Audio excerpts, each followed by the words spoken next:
Hey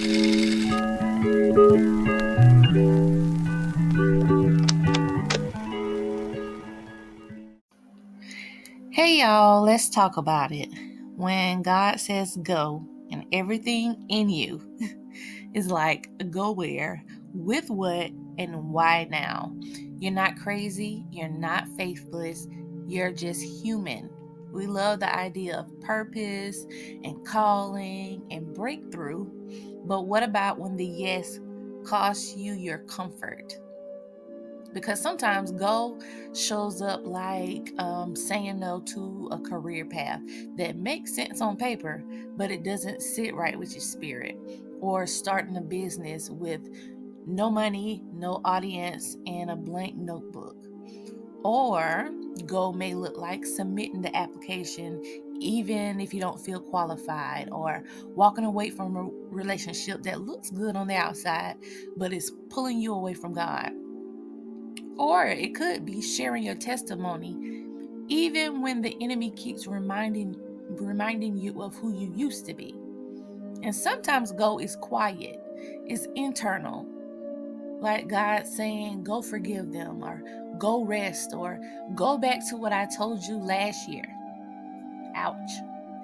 And your flesh wants to fight it because it doesn't feel logical or safe, or sometimes it doesn't feel fair.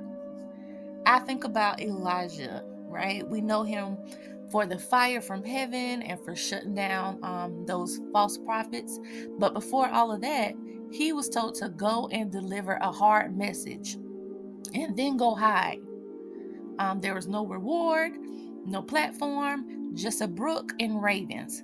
God didn't say, Elijah, I'm protecting you from the king, so I'm going to tuck you away for a little bit. No, he just told him to go with no backstory, no timeline, just trust. And I wonder how many of us are stuck because we're waiting for a full understanding instead of walking in full obedience. I definitely get it, right? Sometimes we're afraid, we feel underqualified, we don't want to look crazy, we don't want to lose what we built. But here's what I know from experience: provision does not show up in your comfort zone. It meets you in obedience. If Elijah didn't leave when God said go, he would have missed experiencing the miracles of having daily provision. He would have missed what God had already arranged for him. And if you delay, hesitate, or talk yourself out of it, you risk staying in a place that God has already moved from. In 1 Kings chapter 17, starting at verse 2, it says, Then the word of the Lord came to Elijah, leave here, turn eastward and hide in the Kerith ravine east of Jordan. You will drink from the brook, and I have directed the ravens to supply you with food there. So he did what the Lord told him. He went to the Kerith ravine east of the Jordan and stayed there. The ravens brought him bread and meat in the morning, and bread and meat in the evening, and he drank from the brook. Your there, my there, is waiting on you and I, and we're stuck in the safety of here.